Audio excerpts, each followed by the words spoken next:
Welcome to my channel, where every story comes to life. Dive into captivating narratives that spark your imagination. Let's start today. New narrative story.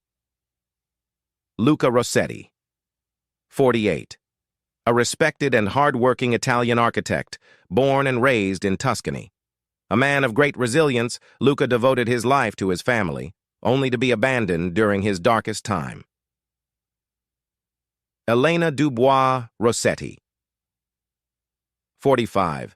A French-born socialite who always loved the finer things in life. She married Luca when his career was at its peak, but when he fell ill, she chose an easier life over standing by her husband's side. Sophia Rossetti, 22. Luca and Elena's daughter, who idolized her mother and followed her lead. At the time of her father's illness, Sophia chose comfort and freedom over the struggle of supporting a sick parent. Giorgio Conti, 55. Luca's business partner and close friend. One of the few people who stayed by Luca's side during his illness. The air in Luca Rossetti's office was thick with the scent of leather and polished wood. The sun streamed through the wide windows, casting a golden hue over the sketches sprawled across his desk. He was one of the most sought-after architects in Tuscany, known for his elegant designs that merged traditional Italian charm with modern innovation. But as Luca sat there, his hands resting on the desk, staring blankly at the blueprints, something was off. A deep, gnawing pain tugged at his chest. It wasn't just the physical pain from the aggressive cancer that had invaded his body. It was the emotional weight of abandonment. 2 months earlier, his world had crumbled. The day of his diagnosis played like a haunting melody in his mind. The words of the doctor had been heavy. Stage 3. It's going to be a tough battle, but it's winnable. Elena had been there, her face frozen in shock. But instead of leaning on each other for strength, she recoiled.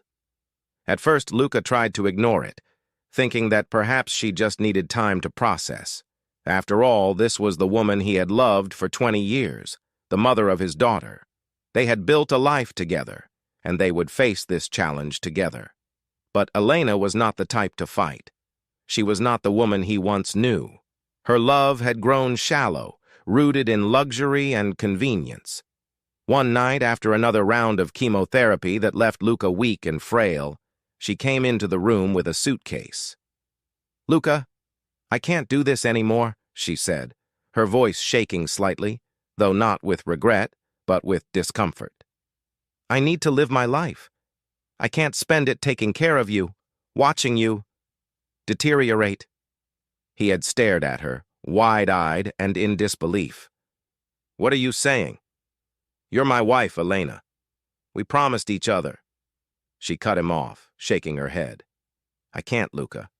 I can't be your nurse. I don't want this kind of life." And just like that, she left. Luca's breath caught in his throat as he remembered watching her walk out the door, suitcase in hand.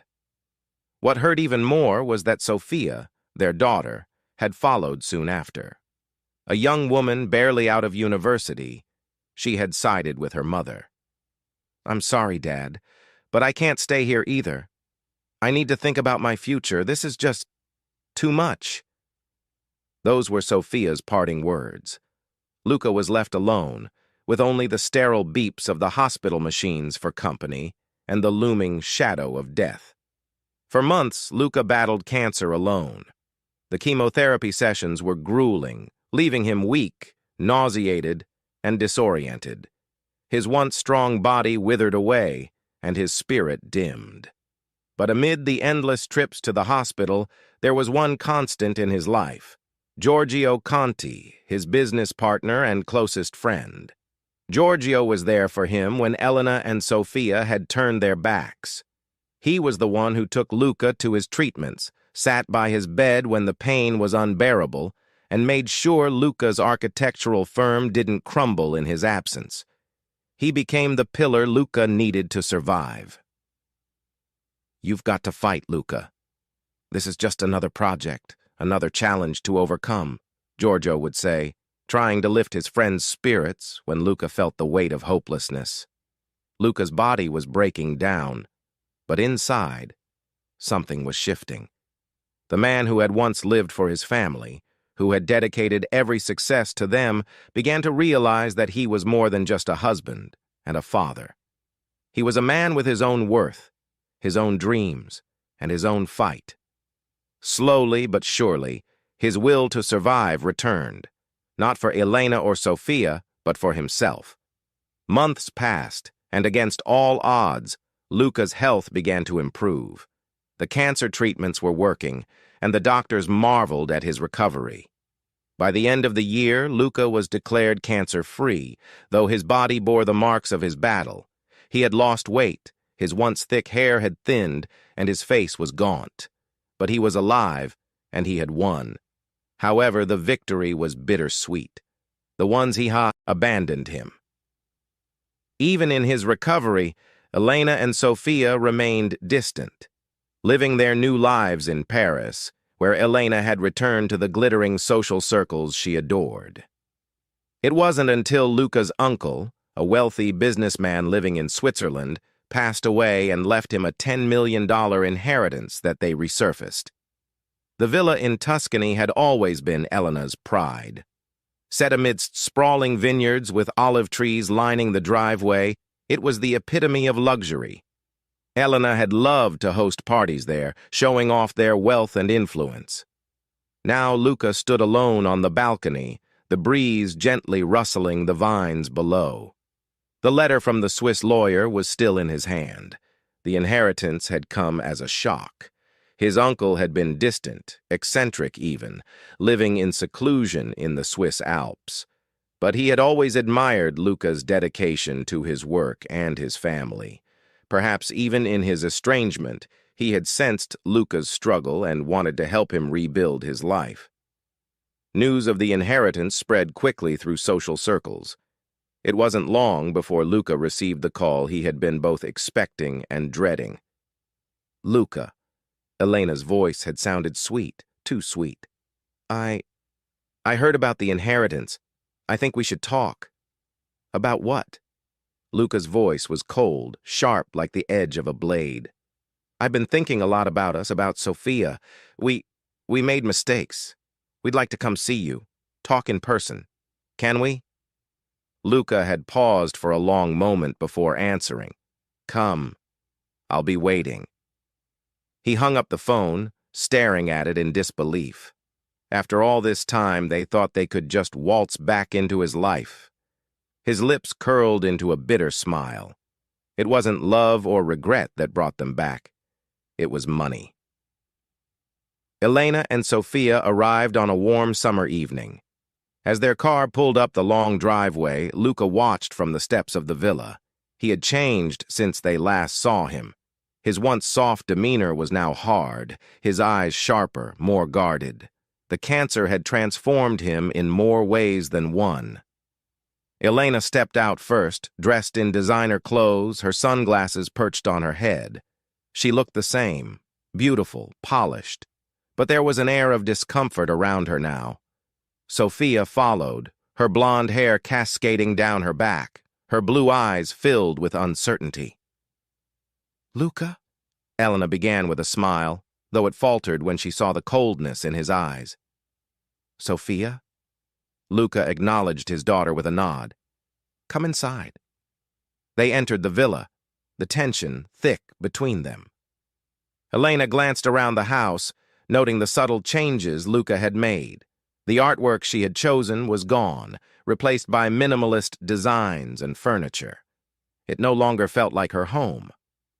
They sat down in the grand living room, the silence heavy. Elena cleared her throat, trying to break the ice. You've done well for yourself, Luca, she said with a forced smile. The villa looks different. Things change, Luca replied simply, his tone emotionless. Sofia shifted uncomfortably in her seat, her eyes darting between her parents. She had followed her mother when they left Luca, not fully understanding the gravity of her actions. But now, sitting across from her father, She could see the pain and anger in his face. It was different from the man she had known. This Luca was harder, colder. Elena took a deep breath, trying to muster the words she had rehearsed on the way there. Luca, we've been thinking a lot about what happened. We made a mistake, leaving you when you were sick. We were scared, and we didn't know how to handle it. But now, we want to make things right. Luca stared at her, his expression unreadable. You left me when I was dying, he said quietly, his voice barely above a whisper. You and Sophia abandoned me when I needed you the most. And now, you think you can come back because I've inherited money? Elena flinched at the harshness of his words, but she pressed on. It wasn't about the money, Luca. We were confused, scared. You don't understand what it was like for us. No, Elena, Luca interrupted, his voice rising. You don't understand what it was like for me. You were supposed to be my wife. You were supposed to stand by me through sickness and health. But when things got hard, you ran. Sophia's eyes filled with tears as she listened to her father's words. Dad, I'm sorry. I didn't know what to do. I followed Mom because I thought it was the right thing. I was young and stupid. Luca turned to her, his eyes softening slightly. You were young, yes, but that doesn't excuse what you did. I fought for my life alone, because the two of you couldn't handle the reality of my illness. The room fell silent once again, the weight of Luca's words sinking in. Elena looked down at her hands, unable to meet his gaze.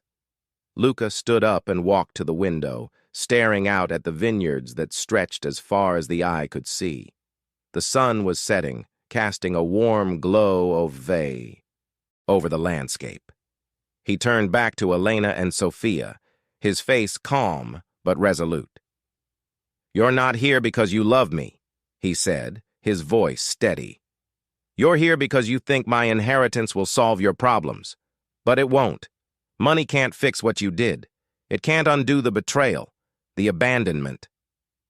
Elena's eyes filled with tears, but Luca didn't waver. I've moved on, he continued. This villa, this inheritance, it's mine. I've rebuilt my life without you in it, and I've learned that I'm stronger than I ever knew. I don't need you anymore. He walked toward the door, motioning for them to follow. Elena stood up, her face pale while Sophia wiped away her tears. As they stood on the threshold, Elena opened her mouth to speak, but Luca stopped her. This is goodbye, he said softly. Elena and Sophia looked at him one last time before turning and walking away. Luca watched them leave, feeling a sense of peace wash over him. He had fought his battle and he had won, not just against cancer, but against the pain of their betrayal. Thank you for joining Luca on his journey of resilience, betrayal, and redemption. Have you ever faced a situation where those closest to you let you down when you needed them most? Share your thoughts in the comments below, and don't forget to like, subscribe, and share the story if it resonated with you.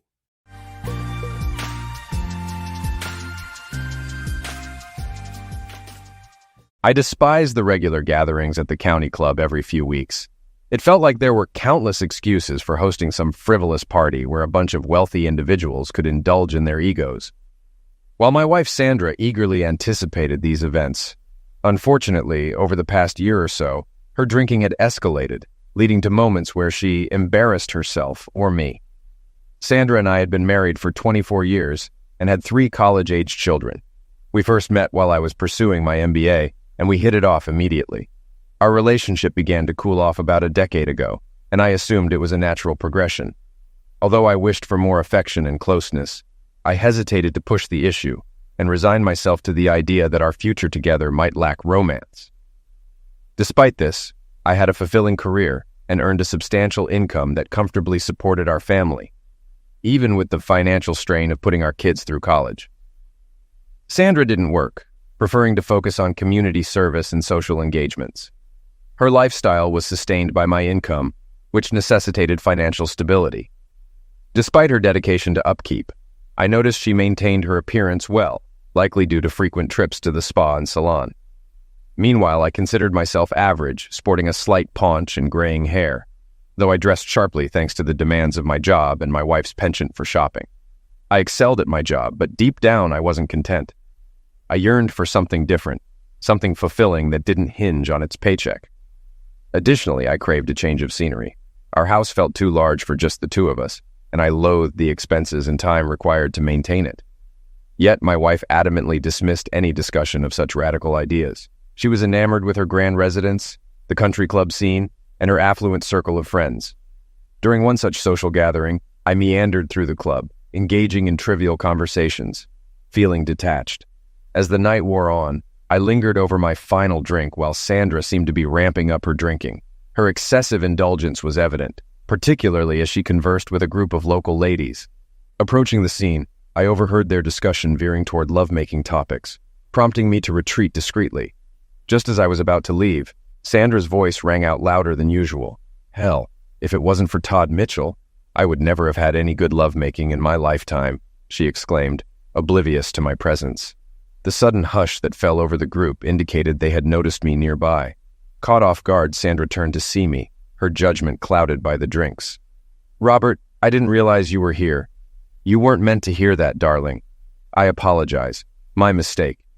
She followed with a few tipsy giggles reminiscent of a young girl. The nearby ladies seemed unsure how to respond. Some quietly departed, while the rest remained silent. Sandra shot me a playful smirk, suggesting mischief. Setting my glass down, I exited the room and the club at a leisurely pace. Instead of heading home, I made my way to the airport and within 30 minutes, boarded a commuter flight to Reno. I found Reno much more appealing than Las Vegas, shedding light on my relationship with Sandra. During my time in Reno, I gained insights that had previously eluded me. A weekend there promised further clarity. I switched off my cell phone and easily secured a room at one of the casinos, opening an account with $20,000 and swiftly earning a complimentary room. One interesting aspect of casino accounts is their exemption from federal regulations. No reports are mandated to the government for deposits. While substantial winnings must be reported, deposited funds remain untraceable. Though not particularly interested in gambling, I admired their banking system. When I woke up Saturday at noon, I pondered my circumstances over a burger and fries. Reno appealed to me, its comfortable climate due to high altitude, gaming scene, and proximity to various amenities. Taking a stroll by the Truckee River, I reflected on failed marriages. While not contemplating a Reno divorce, I entertained the idea of tossing my ring into the riverbed someday. As I made my way back to the hotel casino, I noticed a real estate office adorned with various pictures in the front display window. Suddenly, the idea of owning a condo in Reno seemed sensible. Spending an hour in the office and another 2 driving around, I stumbled upon a small furnished unit that appealed to me. However, purchasing it while married posed a challenge. Fortunately, I arranged a discreet lease-to-buy agreement with a substantial deposit, a concept I initiated and the seller embraced. Taking charge of the family finances early in my marriage proved to be one of my best decisions. Sandra lacked financial acumen, content to leave bill payments to me while enjoying spending. That evening, I treated myself to a delightful sushi dinner. Before retiring for the night, I deposited an additional $10,000 from my Visa card into the casino fund, despite the detested cash advance fee, a sacrifice I deemed worthwhile. The next morning, I rose early and savored breakfast at the casino restaurant, relishing eggs, bacon, hash browns, and toast. While leisurely sipping my second cup of coffee, I noticed my waitress sporting a noticeable black eye. Despite her attempt to conceal it, her efforts were futile. She appeared to be a pleasant woman in her mid-40s, but her eagerness seemed slightly forced, suggesting she was new to the job. Although lacking the finesse of a seasoned waitress, her determination to excel impressed me. "Your name tag says Donna. Is that your real name?" I inquired. "No, my name is Dora, but Donna was the closest tag they had," she replied. "Well, Dora, I'll take another cup of coffee, and I promise a generous tip if you share the story behind the black eye." "Why don't I pour you a refill, and you can leave a smaller tip while I overlook your question," she countered. "Fair enough. It was impolite of me to pry," I conceded. Since I already had the condo key, I decided to gather some essentials to start setting up home. My first stop was the Silver Spur used car lot down the street, where I snagged a well-worn Focus sedan. Although it had seen its fair share of miles, it would suffice for local errands, even though I wouldn't trust it for long trips. Renting was an option, but I anticipated frequent returns, so I opted to buy. With a couple $100, I managed to acquire everything I needed for comfortable living, including a few changes of clothes. The remainder of the day was spent opening accounts at multiple casinos. I wrote checks payable to the respective casinos, and the funds vanished into my account without leaving a trace. By day's end, I had deposited $60,000 across 4 different casinos. I kept track of these transactions in a small pocket-sized notebook, recording the amounts, dates, and casino names. This served as a chronological record of my gambling losses over the weekend despite not having wagered a cent. Given my reputation as a poor poker player, any losses in roulette, craps, or blackjack would be plausible. With 6 months to gather the down payment for the condo, I anticipated no issues. Hunger caught up with me as I realized I had forgotten about lunch. By dinner time, I was famished. Opting for the casino restaurant where I had breakfast, I was greeted by Dora, my waitress once again. "You're still here? Seems like a long day," I remarked. "I have to work double shifts to make ends meet. Rent turned out to be higher than expected here.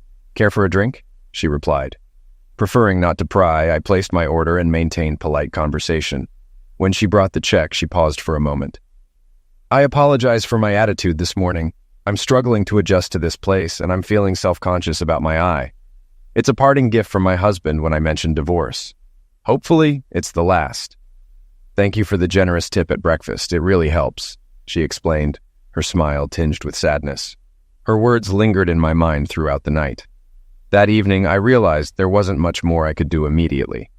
I needed to return home to attend to a few matters before proceeding further. Securing a flight back was no trouble, but I was uncertain about my plans upon arrival. The next morning, Dora was serving at the diner, and I managed to get one of her tables. When she brought the check after the meal, I approached her. "I have a small predicament, and I was wondering if you could assist me. I must leave today and won't be back for a week or so.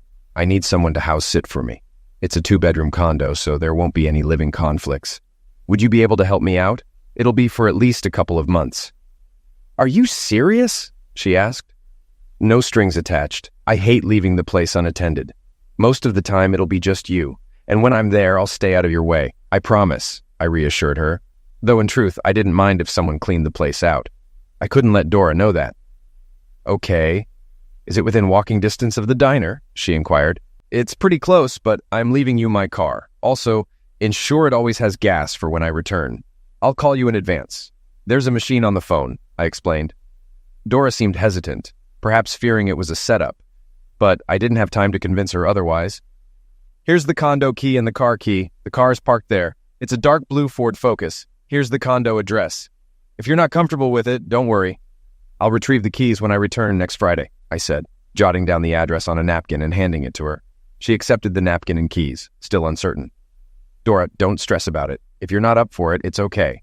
If you decide against it, that's fine too," I reassured her. An hour later, I boarded my flight home. Although I would have preferred to stay in Reno, I drove by the house after retrieving my car from the long-term lot. Seeing Sandra's car gone, I quickly packed a few essentials for the week: underwear, clothes, shoes, and my laptop, which took less than 10 minutes. I also retrieved my passport and birth certificate. The company had a few kitchenette-style units available for use, and my position allowed me to utilize one as needed. I booked it for the next 2 weeks and began charging my laptop battery before calling my eldest son, Jason. I explained to him that his mother and I were experiencing some domestic issues, and that I would be occupied for a while. I asked him to convey this to his sisters at Auburn University and reassure them not to worry. Despite all 3 of them being enrolled there, I still had to pay out-of-state tuition, though thankfully I could afford it.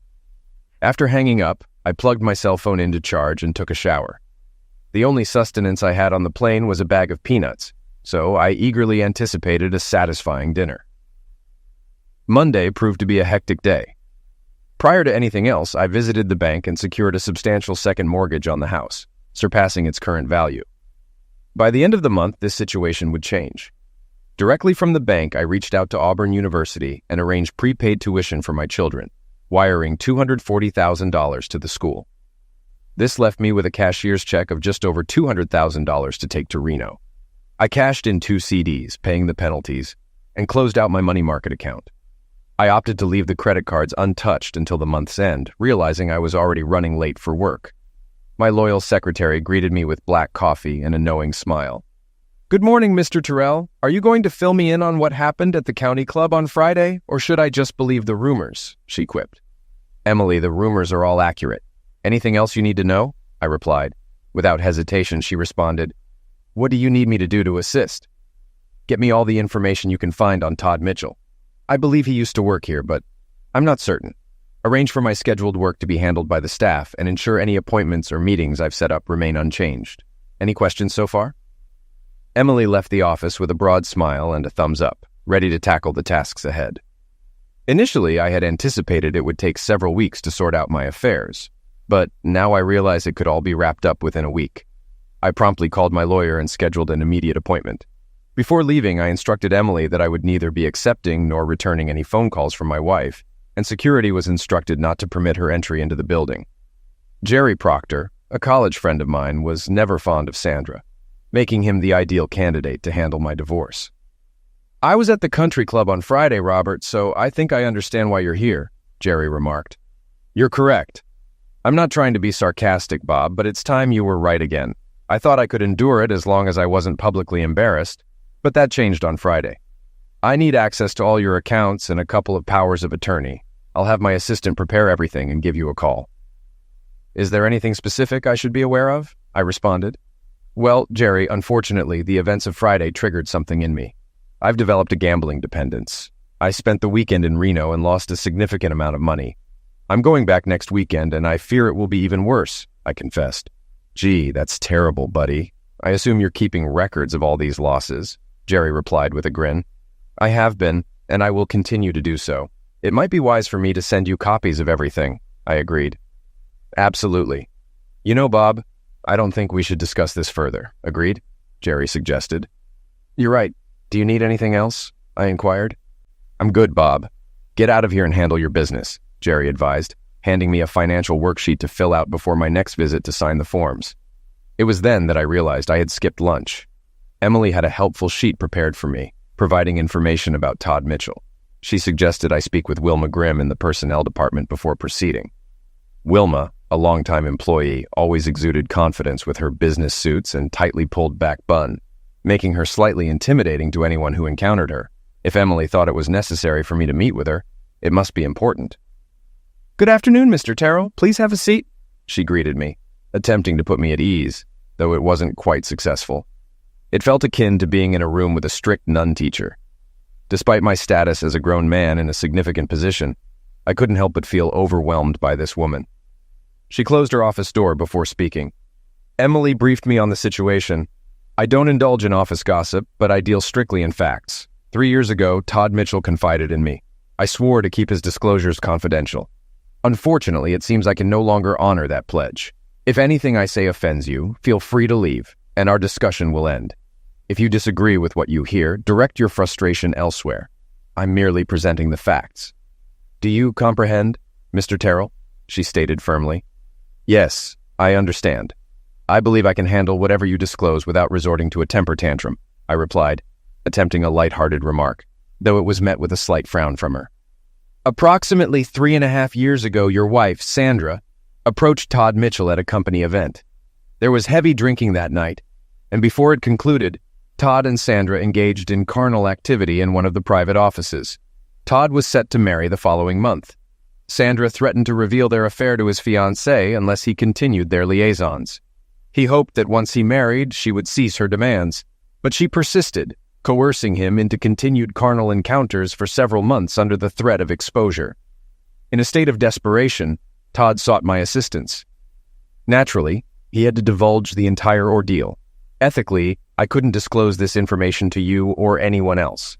The best solution I could devise was to transfer Todd to another office. After relocating to Dallas, Sandra ceased her advances. Todd never disclosed the situation to his wife. Do you have any questions? It appears Mr. Mitchell was as much a sufferer in this debacle as anyone else. Initially, I contemplated some form of retribution, but that now seems imprudent. Any suggestions, Miss Grimm?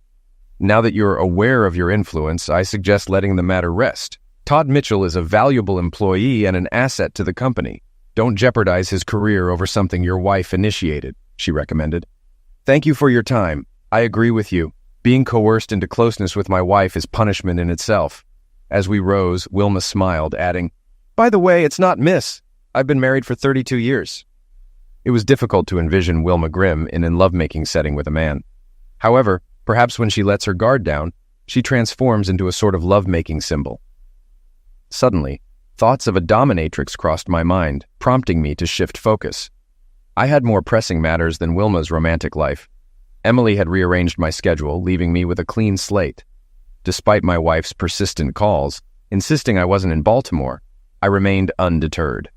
As Emily had suggested, I had an appointment with the company president the next day, and one with the legal department that afternoon.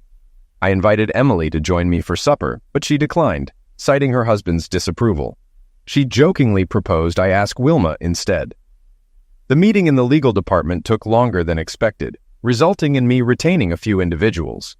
Over time, I extended apologies, which were met with understanding. Redeeming my retirement plan for a cash settlement proved challenging. Closing the shared savings account went smoothly, but required time for processing. Dealing with my sick time, vacation time, and company insurance, however, was relatively straightforward compared to other tasks. It had become quite evident by then that I would be departing from the company. I hoped the news wouldn't reach my wife prematurely. I ended up dining alone, strangely finding my thoughts drifting to Dora during the meal. I pondered whether she had moved into the condo and if she was still working double shifts. Despite my limited acquaintance with her, I felt a keen desire to return to Reno and see her. Recognizing the juvenile nature of these thoughts, I attempted to dismiss them. It was imprudent to waste time pondering fantasies that would never materialize. The following morning, I cashed in 2 whole life insurance policies and terminated 2 term policies. I was astounded by the substantial cash value the whole life policies had accrued. I arranged to collect the checks the following day. While my car was covered by company insurance, I canceled the insurance on Sandra's Lexus, as the lease was under her name while the insurance was under mine. Before heading into work, I dropped by Jerry's office, submitted the financial form, and signed several papers his secretary had prepared. Upon my return to the office, Emily had coffee ready. I don't mean to add insult to injury, boss, but you should speak with Calvin Bostic down in settlements before meeting with Richard, she advised. Richard Ryder, the company president, likely already knew the purpose of my visit. The settlements division was situated in the basement, an odd arrangement compared to the other department's locations, enjoying natural light and windows while they were relegated to what felt like a dungeon. Calvin? Emily mentioned you wanted to speak with me. I greeted Calvin Bostic, a reserved individual who always efficiently completed his tasks. He led me to a secluded area. I've heard rumblings about tensions in your office. I'm not one for gossip, but I felt you should be aware of something. About 6 years ago, we had a colleague named Raymond Upright.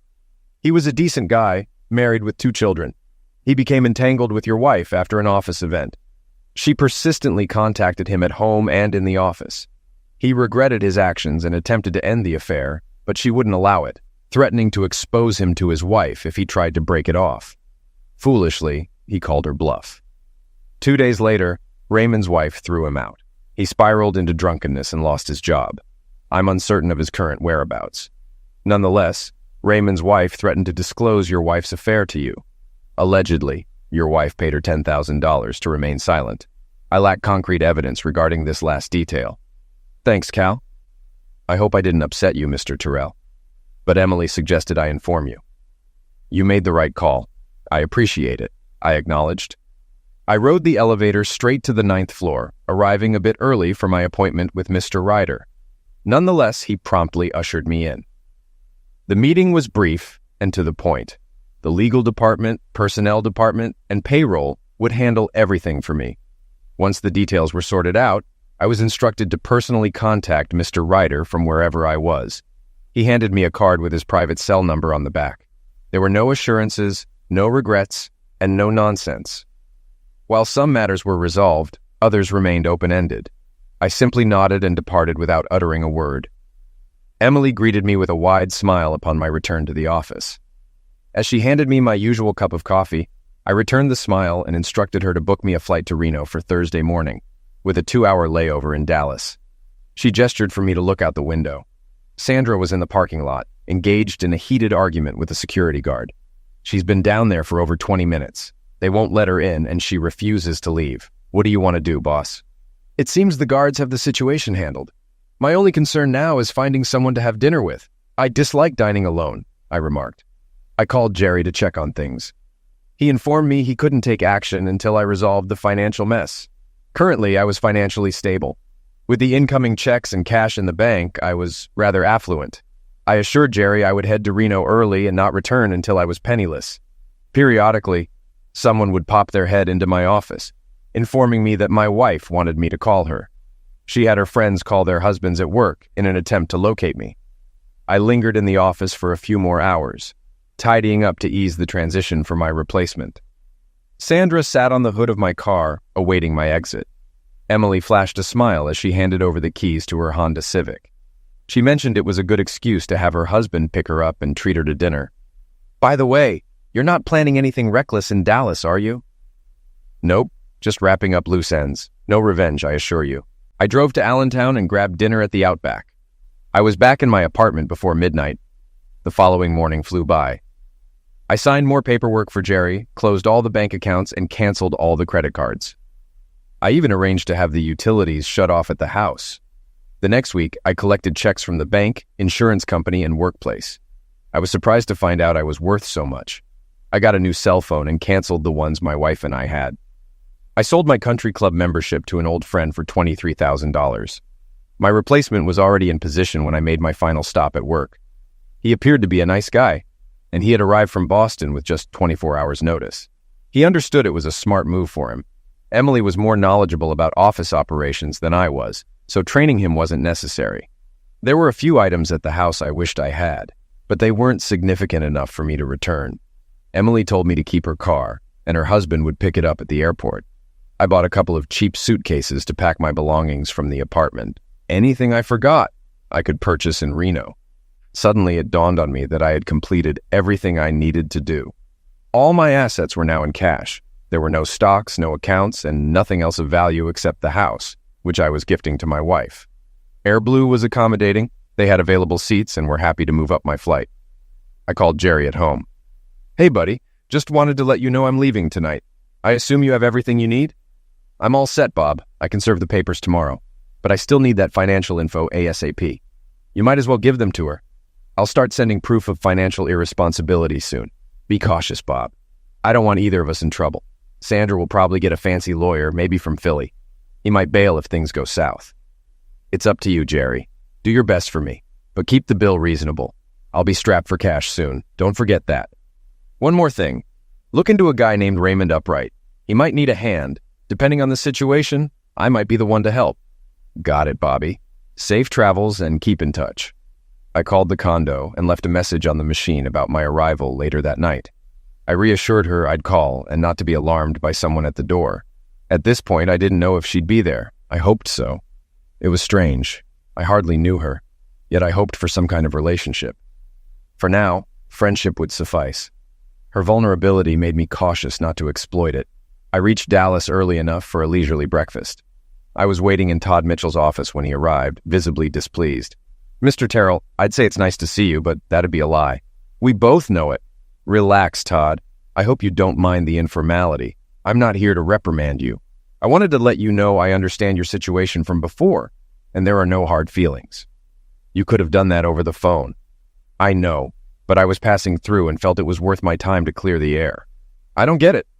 Why bother? I messed up. I should be apologizing to you. You're not solely to blame. I was foolish too. I'm too ashamed to even tell my wife. You played a part, but most of the trouble was caused by my wife. What she did caused problems for you and now for me. I'm not excusing you entirely, but I don't want you carrying more guilt than necessary, because my dear wife was unfaithful. That's very kind of you to put it that way. I'm at a loss for words or actions in response. I reached over and passed him one of Jerry's cards. Later today, give my lawyer a ring. There's a chance he might need your help. It'll be kept confidential. He might say he doesn't need anything. At most, he might ask for a notarized statement confirming the affair. I assure you, it won't reach your wife. We shook hands as I stood up. An odd gesture given his betrayal, but it felt appropriate. Todd Mitchell was a decent man who didn't deserve his life to be ruined over a mistake, even if it was repeated. An hour later, I was on my flight back to Reno, pondering where I went wrong. I had worked tirelessly to provide for my family. I thought I did a commendable job. Yet while I ensured everyone's well-being, I neglected my wife. In situations like this, we often search for our own faults. Usually, I find myself to blame, and I can accept that. But when it comes to Sandra's infidelity, it's a betrayal I cannot justify or excuse. Had she been discreet, perhaps I would have shouldered the blame and let it go. But her lack of discretion absolves me of guilt. The evening concluded on a positive note. Upon landing at Reno Tahoe International, I was pleasantly surprised to find Dora waiting at baggage claim. She wore jeans and a light blue Oxford shirt, a departure from her usual uniform. I hadn't intended for her to pick me up when I called. I simply wanted her to be aware of my arrival. "Good evening, Dora. I didn't expect to see you. I thought since I had your car, it was the least I could do." "Aren't you on duty?" "No, I managed to cut back thanks to your kind offer." "Oh, I wasn't being kind. I was just trying to find a way for us to be alone." "And what do you plan to do when you have me alone?" "I'm not sure yet. I haven't thought that far ahead. Any suggestions?" As I retrieved my luggage from the carousel, I noticed Dora blush slightly. It seemed like a cue to dial back before I scared her off. Her teasing question indicated she was comfortable enough to joke, which was a positive sign. 30 minutes later, we returned to a freshly decorated apartment. It was adorned with small touches that didn't break the bank but significantly enhanced the overall ambiance. In gratitude for her efforts in sprucing up the apartment and picking me up at the airport, I treated us to 2 prime rib dinners. It seemed Dora enjoyed the wine more than the beef. "How's the divorce proceeding?" "Pretty poorly. I still have 3 weeks left before I can even file." "You need 6 weeks to establish residency." Despite what everyone said, I thought this would be straightforward. I probably would have been better off handling it from home. "Why didn't you?" Dora paused, fiddling with her food before looking up. Getting away from Tony was more crucial than getting the divorce. The divorce is just a piece of paper that won't shield me from further misuse. I think I used the divorce as an excuse to justify coming out here. The location wasn't important. What mattered was that I left. Dora's explanation resonated with me. Initially, divorcing Sandra seemed significant, but now I wasn't so sure. All I truly wanted was to prevent her from benefiting from the marriage, unless I had intentions of remarriage, which I didn't. It didn't matter. The remainder of the evening was spent discussing more mundane topics like hobbies, movies, and books. Dora didn't have children, and I didn't inquire further. We slept in separate bedrooms that night. Dora had already left for work by the time I woke up. Fresh coffee awaited me, and that was all I needed. I still felt full from last night's indulgence. After a quick shower, I got down to business. "Jerry, how's my favorite attorney holding up?" There was a sigh from the other end of the line. "Not worth a dime." "Robert, I've got some bad news for you. Can you promise not to shoot the messenger?" "Oh, geez. I've only been away for 1 day. What happened?" Sandra's caused quite a stir. She found out about the bank accounts and other things. After contacting the police, she managed to secure a restraining order against just about everything. All your accounts are frozen, even though they're empty. You're forbidden from coming near her or the house, taking anything from the house, or contacting your children, even though they're legally adults. Most of it seems like nonsense, but sorting it all out will take a lot of time and money if you want to fix it. She even contacted the Securities and Exchange Commission about your 401k and retirement accounts. Somehow she's got the IRS looking into things too. "Jerry, I don't know how to say this, but I want no part of any of it. I'm done. Do you understand?" "I hear you loud and clear, buddy. Just so you know, she's also hired a private investigator to track you down. I wonder how she plans to pay for all this." "Don't know, and I don't care. Remember, if the cops or feds ask me where you are, I'll have to tell them. I won't risk my career for you, even though we're friends." "I get it, Jerry. Protect yourself. I'll make some adjustments on my end. I won't be calling you again for a while. Thanks for your understanding, buddy." Well, that throws a wrench in the works. Even the best laid plans can go awry in a flash. I had to switch to plan B, and I didn't even have one. My brilliant idea to pretend to lose all my money in the casinos was shot down. I decided not to reach out to anyone else.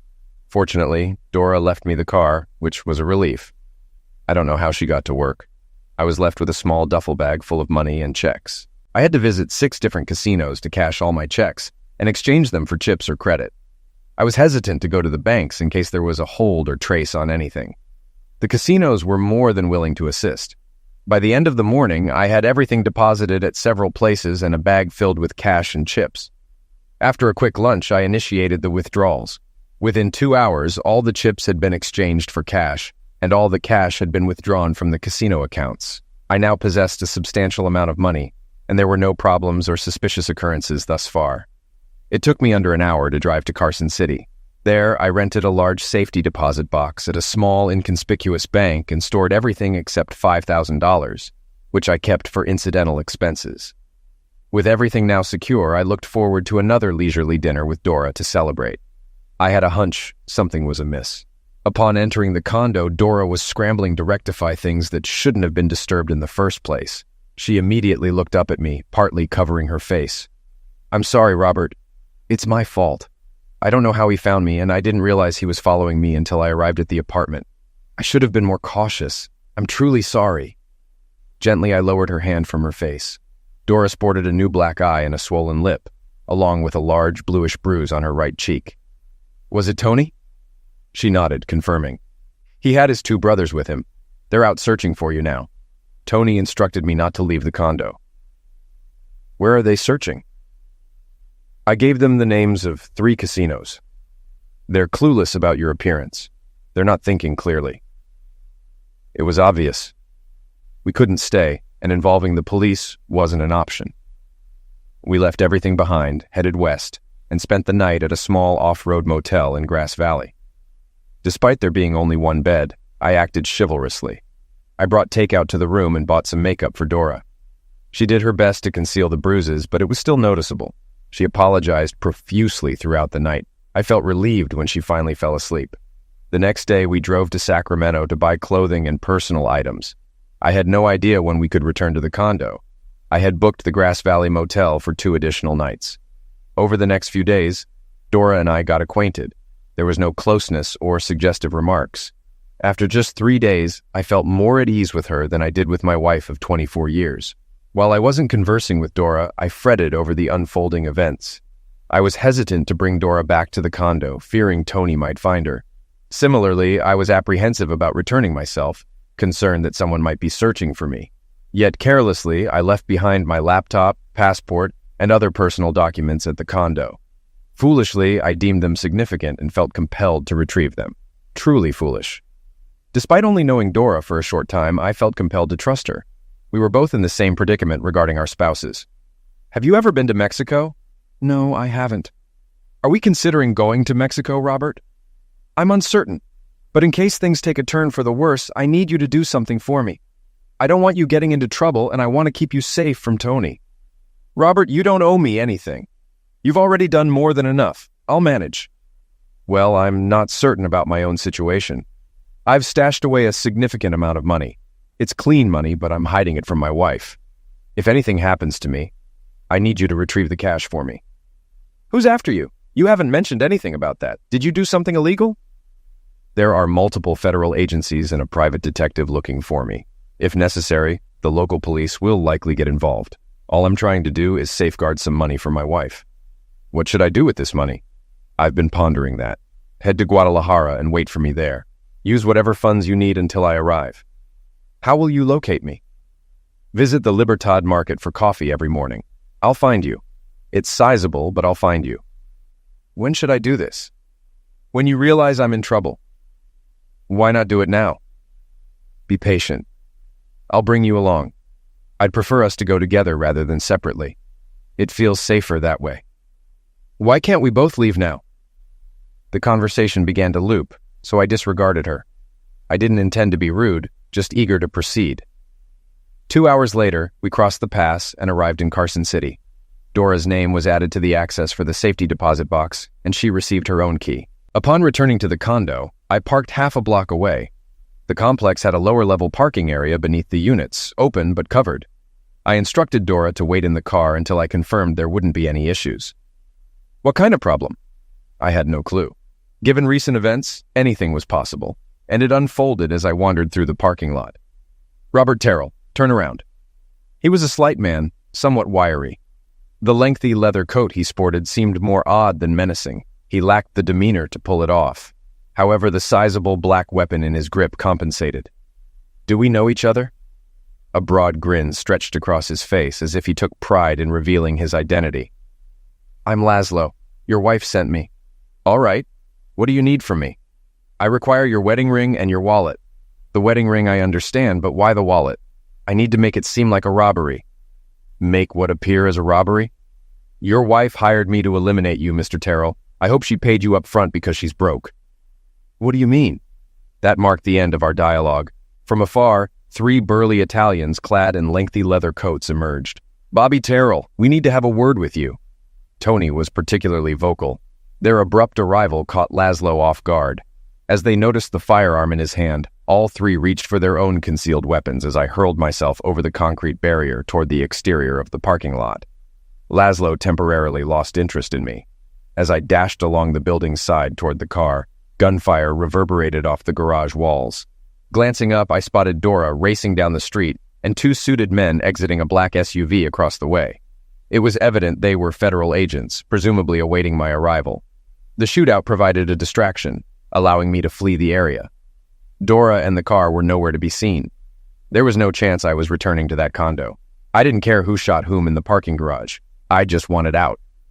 What I knew for certain was that 3 different factions were after me for various reasons.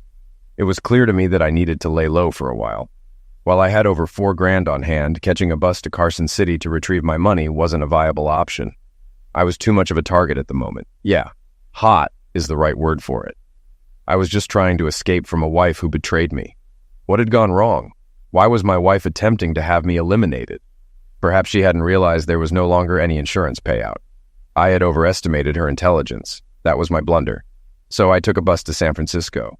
A grand doesn't stretch far in the city by the bay. The first 1,000 secured me a social security number and an ID, allowing me to seek employment. I found a modest room with shared facilities and landed a job as a waiter in a discreet eatery. After about a month, I was earning enough to sustain myself and was becoming quite adept at waiting tables. Some patrons even requested my section. I hadn't kept up with my cell phone payments and the service had been cut off. Since leaving Reno, I hadn't used it anyway. It only cost me a few bucks to set up a new prepaid service with 50 minutes of airtime. I wanted to reach out to Dora, but I had no clue where she was, so I decided to call Jerry. "Hey, Jerry, it's Robert. Just wanted to touch base." Bobby, good to hear from you. Things are still chaotic, but not quite as you might expect. Where the heck are you?" "None of your business where I am. Last time we spoke, I was besieged by unsavory characters all wanting something. Am I still a marked man?" "Well, most of that mess cleared up, especially after Sandra got arrested. From what I gather, the IRS is still pursuing payment on 401k assets. Apart from that, things are looking up." "What do you mean Sandra was arrested? I thought you, of all people, would know about it." "Ever heard of a guy named Lester Laszlo?" "Yeah, I briefly met him about 3 months back. He was attempting to off me when we were interrupted by some other fellows who had a bone to pick with me. While they were arguing over who would get a shot at me, I slipped out the back door." "How does he tie in?" "Sandra hired Laszlo to take you out. Laszlo got seriously injured in Reno and spilled everything to the cops. He claimed Sandra was stiffing him on a $10,000 contract, so he squealed. Believe it or not, the cops bought it and slapped her with charges. She's stuck in jail awaiting trial because she can't make bail. Jerry, I'd consider helping her out if she hadn't tried to have me bumped off. Her parents should bail her out, not me. Let me see what I can do. Bobby, no one seems too interested in you right now. Want me to restart the divorce proceedings? I think we have solid grounds this time. Might as well. Divorce would tidy things up, though I couldn't care less at this point. I've kept all the paperwork. I reckon I can still use most of it. Oh, forgot to mention, your kids all returned home when Sandra got in trouble. They were worried initially, but lost interest once the truth came out. They want you to reach out and reassure them you're okay. I'll contact them as soon as I can. How'd your money laundering plan pan out? Not worth a lick. Lost control and lost touch. I'll try to check on it next week. Jerry, sometimes even the best laid plans fall flat. Okay, stay in touch, buddy. One more thing, Jerry. Did Sandra ever say why she wanted me dead? Not that I know of. I figured it was for the insurance, unaware that you'd canceled. I touched base with the kids, and everything's fine. They felt better knowing their tuition was prepaid. They were curious about what went down between Sandra and me, but I couldn't bring myself to spill the beans. Some things will have to wait. I borrowed a car and drove up to Carson City. The safety deposit box turned out to be empty. She could have left a note at least. I couldn't really gripe since I gave her the key and access. Did she head to Guadalajara, or did she find a hideout beyond my reach? There was only one way to find out. In my San Francisco neighborhood, there were several small travel agencies, most specializing in group tours for like-minded people, which I didn't quite fit into. Finally, I found a tour to my favorite Mexican city with a last-minute cancellation I could snag. It was the first time I had to scrape together enough money for something. The trip wasn't overly pricey, I just didn't have much cash. I felt at ease since a few guys from the restaurant were on the trip.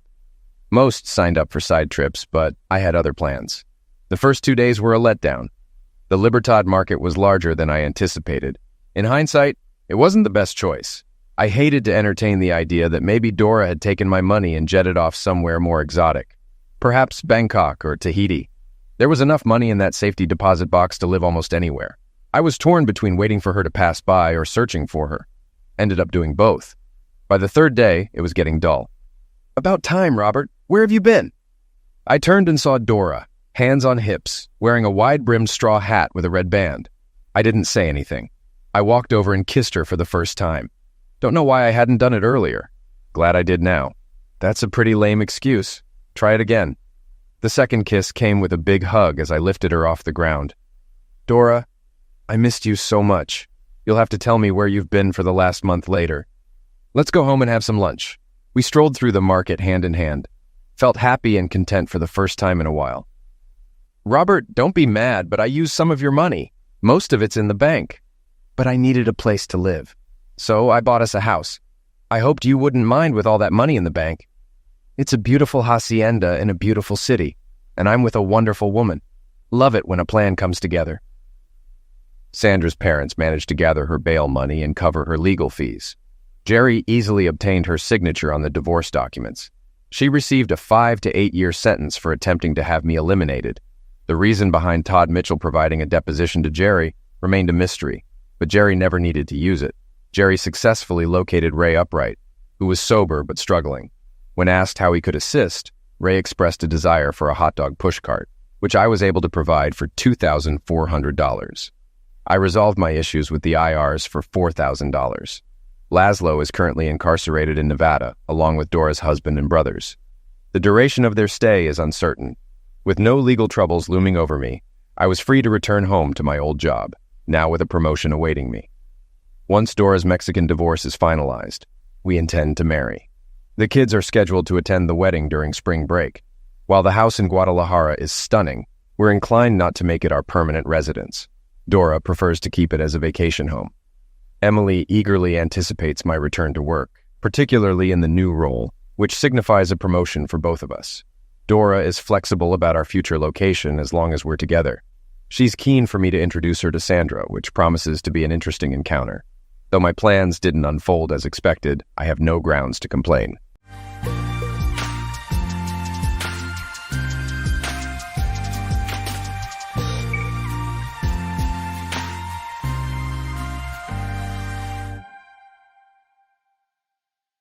My name is Susan, and I work as a public servant in a small town. 8 years ago, I married my husband, Arlo, who is also a public servant. However, since our jobs require us to move frequently, we live apart. We don't have any children. Every evening at 9 p.m., I get a WhatsApp message from my husband. It usually says something like, "I have a meeting tonight too." I reply, "You have a hard time every night. When will you be able to come home?" His response is always, "I don't know, I'm unsure," and that's the end of our conversation. This has been the only kind of talk we've had in our 8 years of marriage. We've never lived together, so people might think ours is just a marriage of convenience. But in our line of work, this isn't unusual. We're both federal civil servants, specifically soldiers. We get transferred to different military bases every 2 to 3 years, and each time, our living situation changes. 2 years ago, during one of our WhatsApp chats, I asked, should I buy an apartment in Jackson, Mississippi, my hometown? Arlo replied, "That sounds great. I hope I get stationed in Jackson too." Of course, you should. We are a couple after all. I teased him, "Why are you denying it? Are we really a couple? His reply was short, why are you saying such silly things? Still at work. See you tomorrow. Bye. 2 years ago, I went ahead and bought the apartment in Jackson, where my parents live. I plan to live there even after I retire. If Arlo ever gets stationed in Jackson, we plan to live together. One day, instead of a WhatsApp message, Arlo called me, which was unusual. He said, "Hey, my parents are planning a trip from Eugene, Oregon, to Kentucky. When they pass through Mississippi, can they stay at your apartment?" I agreed and said, "Sure, Arlo. It's been a while since I last saw them." He simply responded, "Thank you. Bye." Even though the phone call was rare, Arlo's response was cold. I realized I hadn't seen my in-laws since our wedding, which felt like ages ago. Since I'm based in Mississippi, and Arlo moves around the country, we hardly get a chance to meet.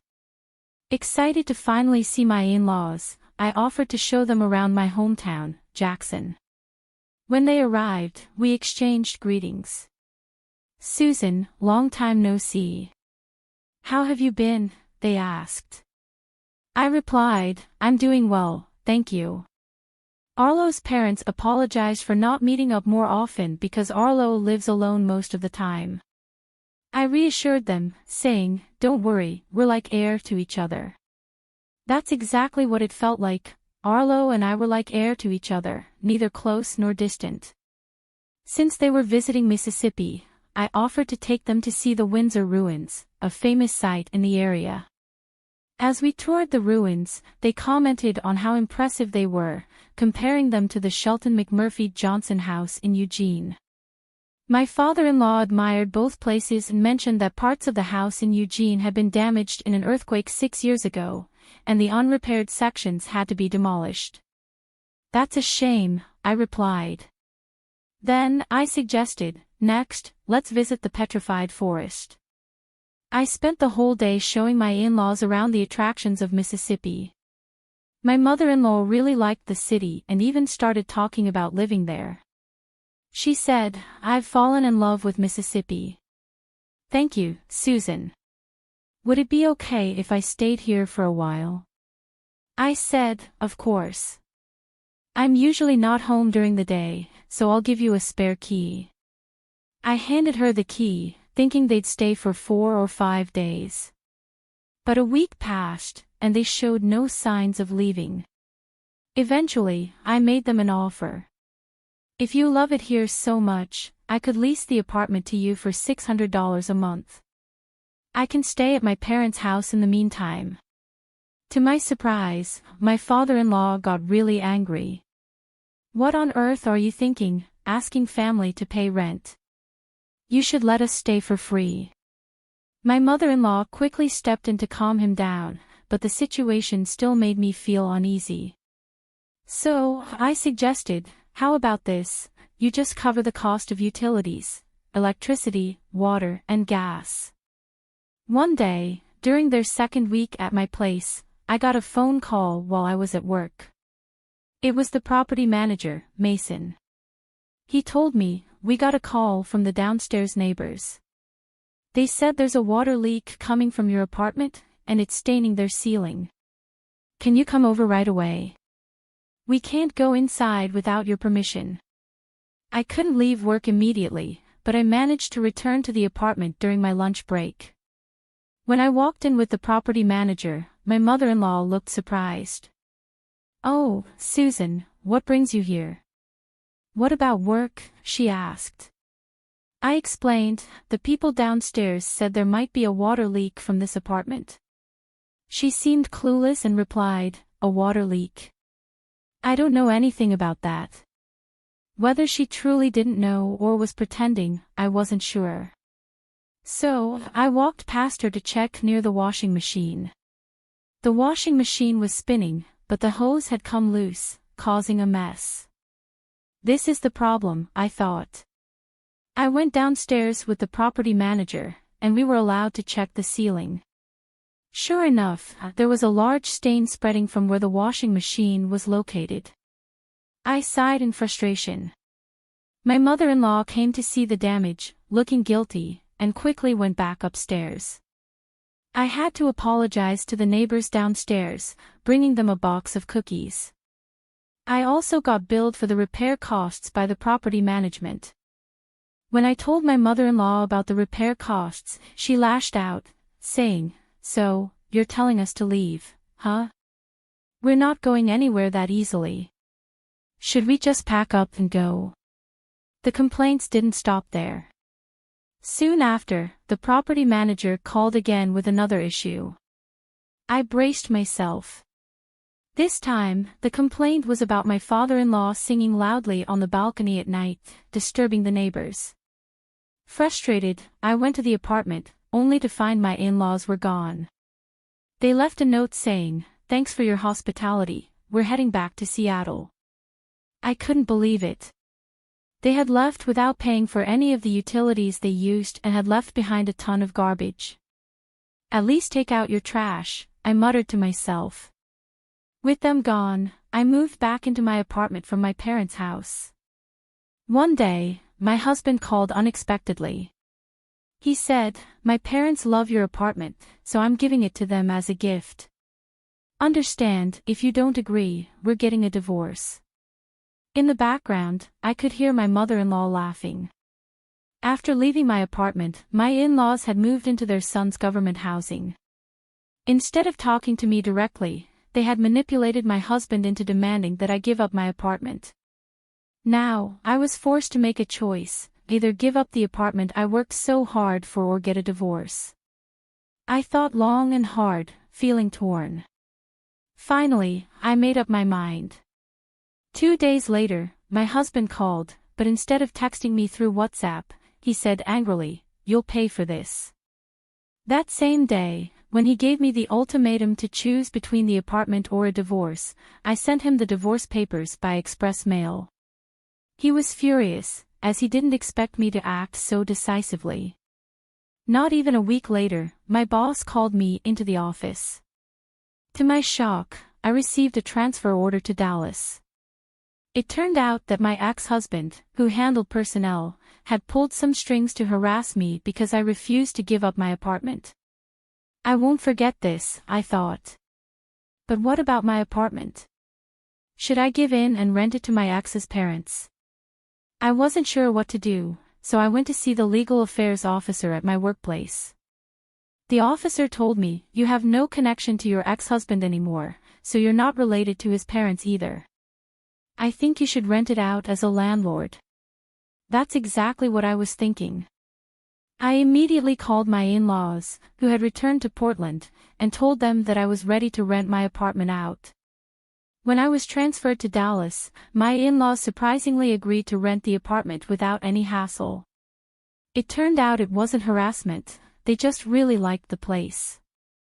I set a rent of $700 a month, including utility bills and the cost of the repairs from before, and they accepted it without any fuss. While working in Dallas, I was also studying for a highly competitive internal selection exam. Only a few senior military officers reached the top level, and the biggest challenge was passing the exam to enter the command staff course. This course trains future unit commanders, and those who complete it are assigned to lead units all over the country. It wasn't so much about wanting power or control, I was driven by the desire to outrank my ex-husband and prove myself. To my delight, I passed the tough exam on the first try and was admitted to the command staff course. Watch this, Arlo, I thought. The real revenge starts now. The course was held at the Military Officer School in New York, where my ex-husband lived. Even though he handled personnel matters and probably knew I had passed, I didn't reach out to him, and he didn't contact me either. 16 months later, I completed the course and became a unit commander in charge of training soldiers in Nebraska. Coincidentally, my ex-husband was also assigned to Nebraska, where he worked at the Regional Cooperation Headquarters, handling military and local community relations. Thanks to the internal exam, I now outranked him. One day, during a training session for newly arrived senior officers in Nebraska, my ex-husband saw me and came straight over.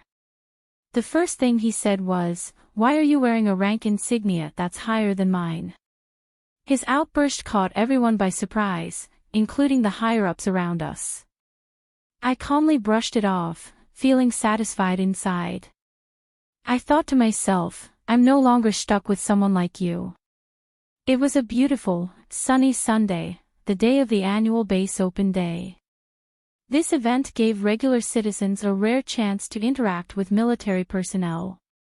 The atmosphere was lively, with children and adults cheering as they admired the tanks on display. The combat training simulation, where soldiers descended from a helicopter in an acrobatic, Spider-Man-like fashion, left everyone amazed. People were taking photos with soldiers in camouflage, and many were excited to grab commemorative merchandise. As a training coordinator, I was stationed at a booth where citizens could try out the forward-leaning rest position alongside active servicemen. That's when my ex-husband appeared, bringing some members of the Parents Association. Seeing him made all my pent-up feelings of revenge toward him and my former in-laws flare up. It felt like the perfect moment to act. This is my chance for revenge, I thought without hesitation. I called out to my ex-husband and his parents, inviting them over to the booth. Reluctantly, my ex-husband joined in. I handed him an iron helmet and lined him up with the other servicemen. "All right," I announced. "In the military, we give everyone a number instead of calling them by name. I'm going to start the numbering. The person on the right says 1, then the next person says 2, and so on." I placed my ex-husband in the number 1 spot, lining him up with a mix of servicemen and regular citizens. "Numbering, start." I called out. 1, he said slowly. "You're too slow. When I say start, you respond right away." I snapped. Watching my ex-husband stand at attention like a soldier made me want to laugh. This is hilarious, I thought. Next, we moved on to practice the forward-leaning rest position. The instructor, a serviceman, explained the procedure. After the participants practiced several times and got the hang of it, I took over. "Now, we're going to simulate combat training," I announced. "Soldiers, be mindful of where you're pointing your muzzles. For those without guns, just pretend." I gave orders to the 9 participants. "Target the tree ahead. Move forward, but stay low, using the tree as cover. Keep your guns pointed toward the enemy and move in teams using a bounding overwatch technique." Then I gave the command, "Number 1, bounding overwatch, move forward." I decided to push my ex-husband to his limits with my orders. "What are you doing, number 1?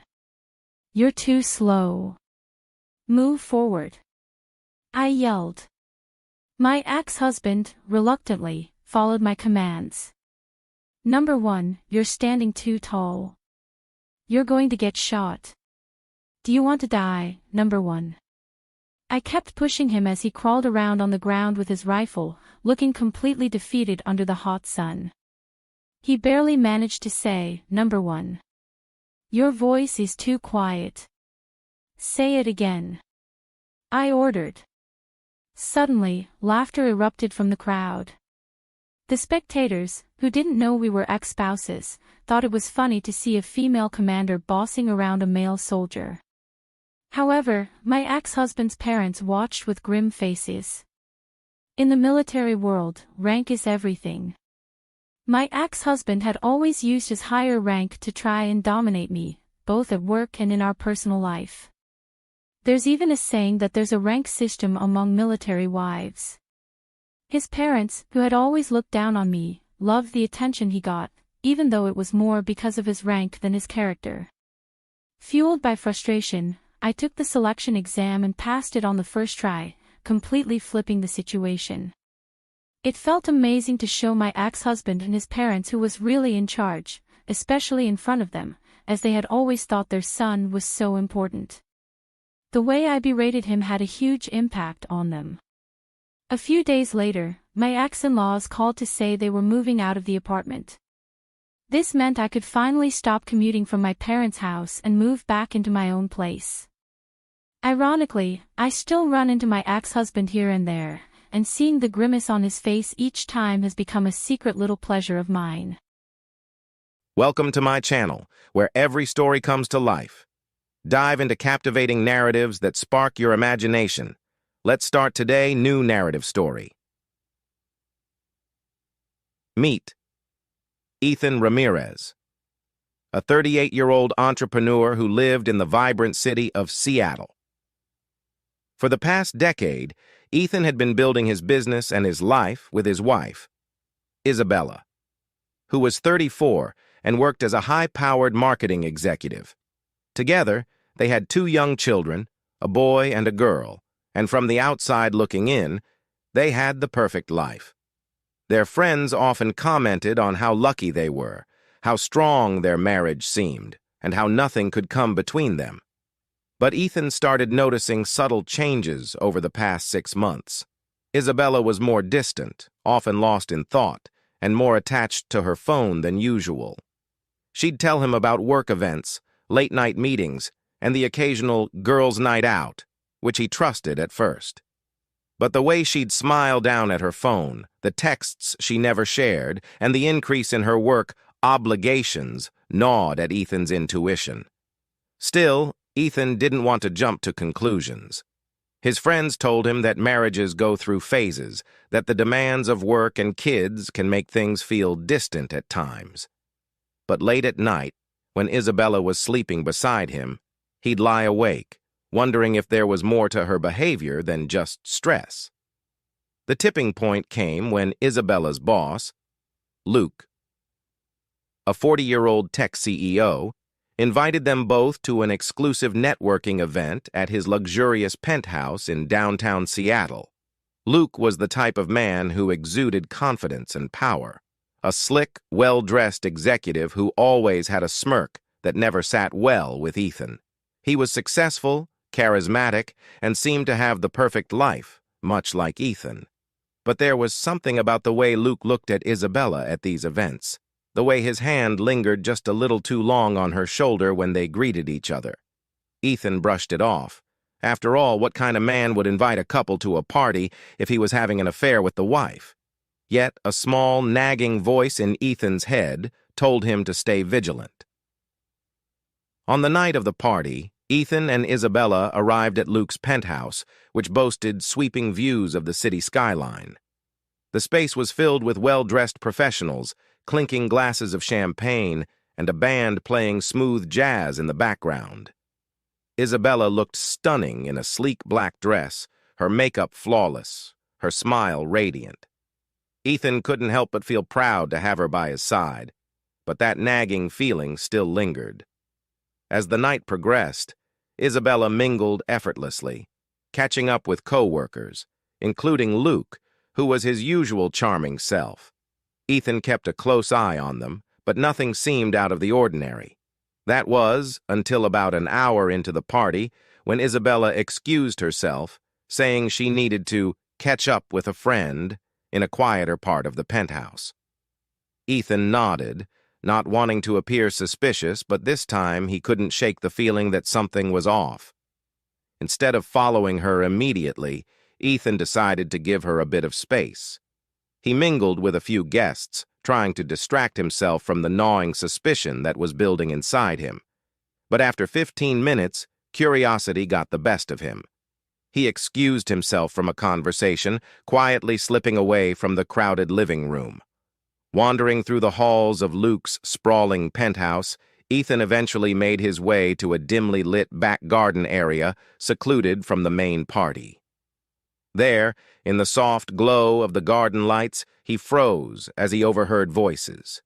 He immediately recognized one as Luke's, smooth, cocky, and slightly tipsy. The other voice belonged to a man he didn't recognize. But what caught Ethan's attention was the conversation. "I don't know how she does it, man. Isabella can slip out of her husband's arms and into mine like it's nothing. Last weekend was insane. We met up at that hotel near the waterfront. You wouldn't believe what happened." Ethan's breath caught in his throat. Did he hear that correctly? He moved closer, careful not to make a sound, his heart pounding in his chest as he listened in disbelief. "Does her husband know anything? I mean, you're playing with fire here, man," the other voice said. "Nah," Luke replied confidently. "Ethan's too busy with his business to even notice. And besides, Isabella knows how to keep secrets. She's smarter than most women I've been with." Ethan's hands trembled. His worst fears were being confirmed right before his ears. His wife, the woman he trusted above all others, was having an affair with her boss. And the way Luke spoke about her, as if she were just another conquest in his string of affairs, filled Ethan with rage, but he wasn't the type to confront in the heat of the moment. He would be smart about this. Ethan stayed hidden, listening for as long as he could. He learned that their affair had been going on for nearly 6 months, with secret hotel meetings, late-night phone calls, and business trips that were really just excuses for their rendezvous. By the time Ethan slipped away from the garden, he had heard enough. That night, Ethan returned home with Isabella, acting as if nothing had changed. He smiled, laughed, and made small talk, all the while his mind was spinning with a plan.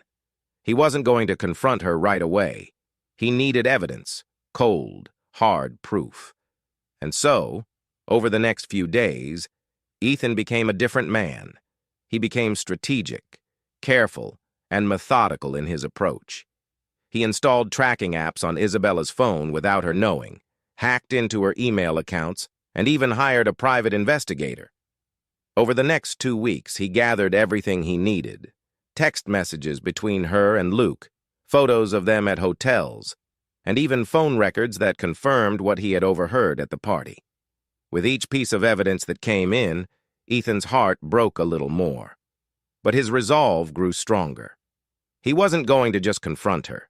He was going to make sure that when this all came to light, it would be unforgettable. A month after the first party, Luke was throwing another event, and this time Ethan knew it would be the perfect setting for his revenge. This party was bigger, with even more high-profile guests in attendance. Ethan arrived with Isabella, playing the role of the doting husband, while she remained blissfully unaware of what was about to happen. Halfway through the night, Ethan excused himself from a conversation, telling Isabella he was going to make a toast. She smiled at him, completely unaware of the storm that was about to hit. As Ethan took the microphone, the room grew quiet, with all eyes on him. Isabella stood beside Luke, her smile faltering slightly as Ethan's gaze locked onto hers. "I'd like to make a toast to my incredible wife, Isabella," he began, his voice calm and measured. "For 10 years we've shared our lives, built a family, and created memories I thought would last forever." The room was silent, the air thick with tension as Ethan continued. "But sometimes life surprises you. Sometimes the people you trust the most turn out to have secrets they keep hidden." Isabella's face turned pale as her eyes widened in shock. She tried to step forward, but Ethan held up a hand, stopping her in her tracks. "And tonight, in front of all of you, I'd like to share one of those secrets." With a press of a button, the large projector screen behind him lit up with images. The room gasped as pictures of Isabella and Luke appeared, photos of them sneaking into hotels, texts exchanged between them, even audio recordings of their late-night calls. Ethan had left no stone unturned. Isabella stood frozen, her face ashen, while Luke tried to make a quick exit, but the crowd had already turned on them. Ethan looked directly at them, his voice calm but with an edge of finality.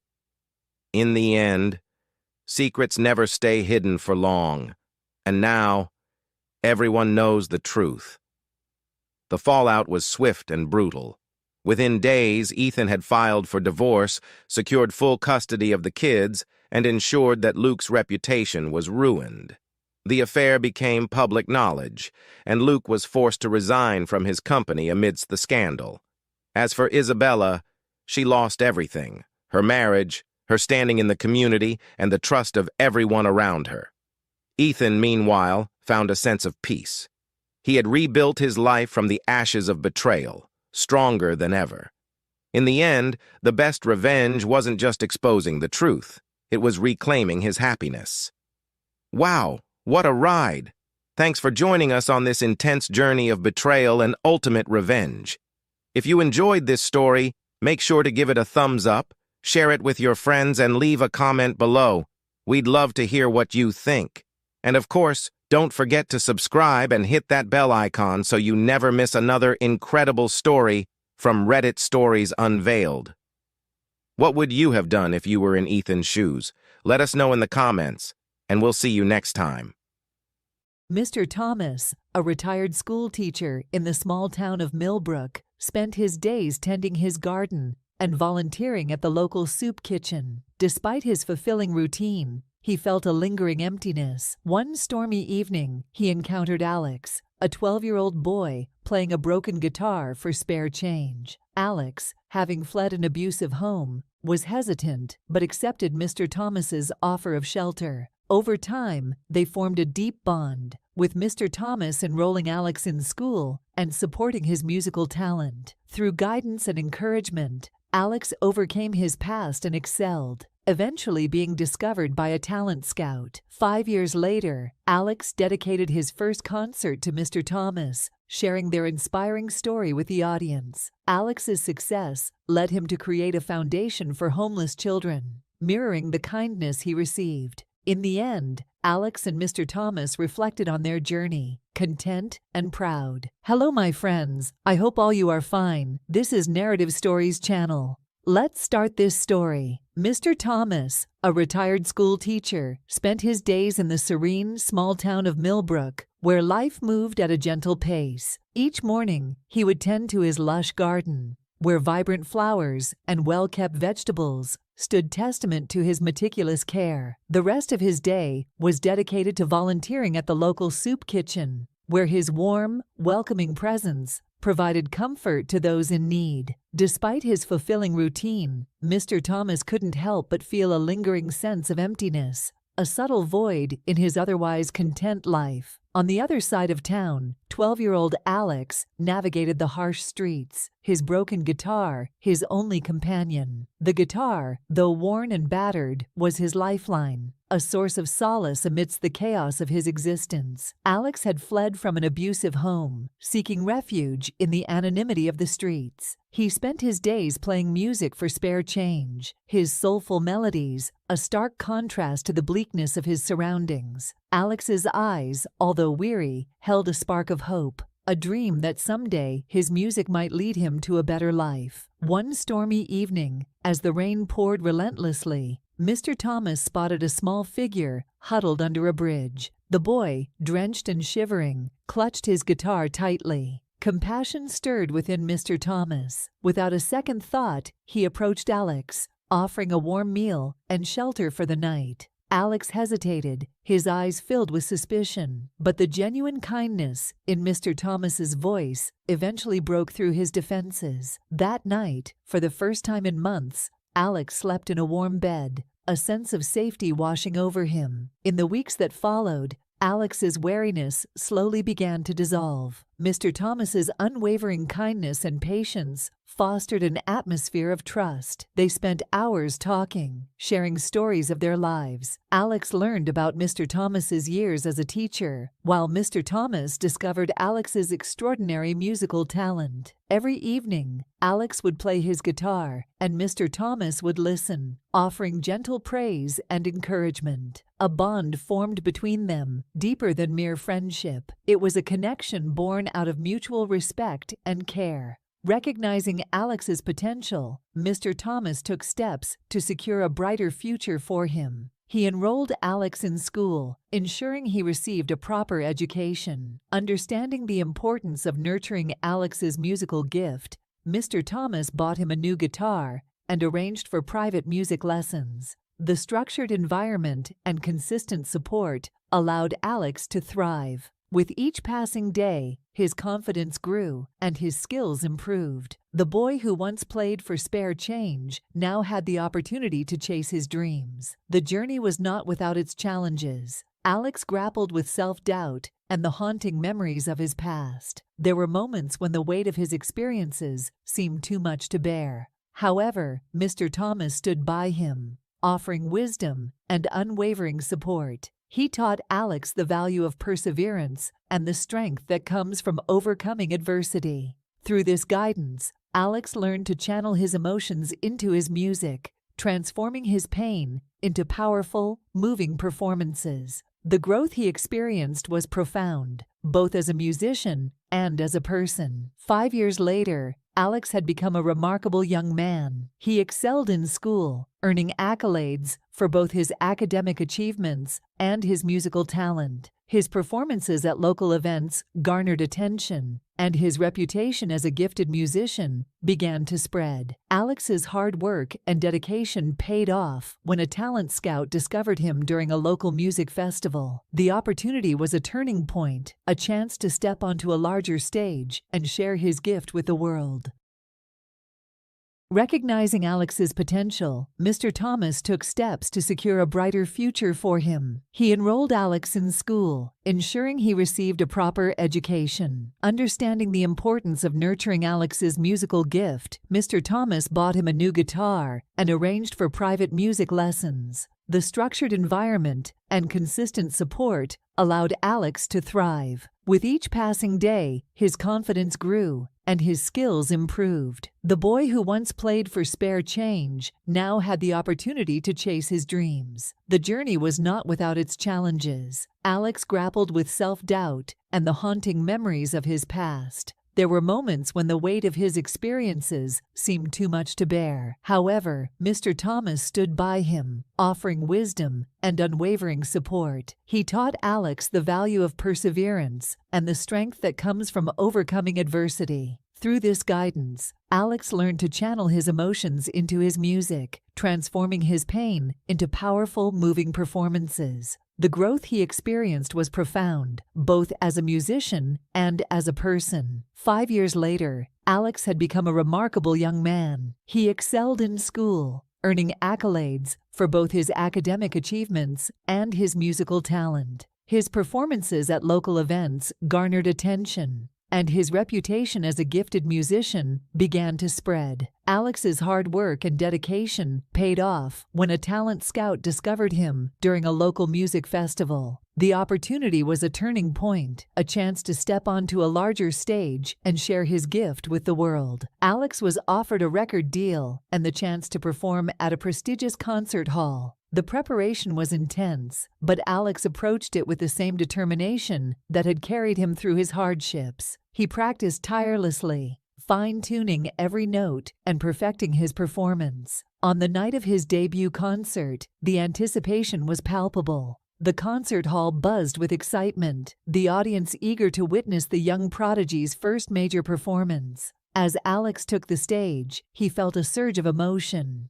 Standing before the crowd, he dedicated his performance to Mr. Thomas, the man who had changed his life. He shared their story, his voice filled with gratitude and love. The audience listened in rapt silence, moved by the tale of kindness and redemption. When Alex began to play, his music resonated with a depth and passion that captivated everyone present. The concert was a resounding success, marking the beginning of Alex's promising career. After the concert, Alex and Mr. Thomas shared a quiet moment backstage. They reflected on their journey, the challenges they had overcome, and the bond they had forged. There were tears of joy and pride, a testament to the profound impact they had on each other's lives. Mr. Thomas, once a lonely retiree, had found purpose in helping Alex, while Alex had discovered a family and a future through Mr. Thomas's kindness. Inspired by Mr. Thomas's generosity, Alex decided to give back to the community that had once been his refuge. He established a foundation dedicated to helping homeless children through music.